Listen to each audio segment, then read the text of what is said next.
Hello everyone, in this video I'm going to walk you through how to share WhatsApp link, that is how to share links on WhatsApp.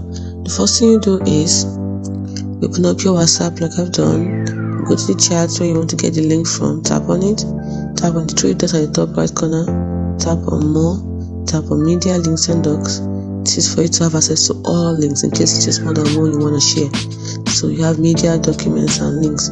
So media means you have access to the media, recent media, or documents you send with that chat and all the links. Now here, you can now highlight the links you want to share.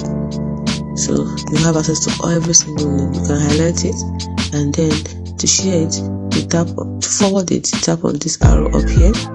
You forward to any of the contacts on WhatsApp. But if you want to share it outside WhatsApp, simply click on copy, which is this icon over here. And once you copy it, you go to the person or the place you want to share. Let's say I want to share it on Telegram. I go to Telegram. So let's say I want to share it to this particular person. Tap on the person and then tap on message, press it down and tap on paste, and then you tap on send.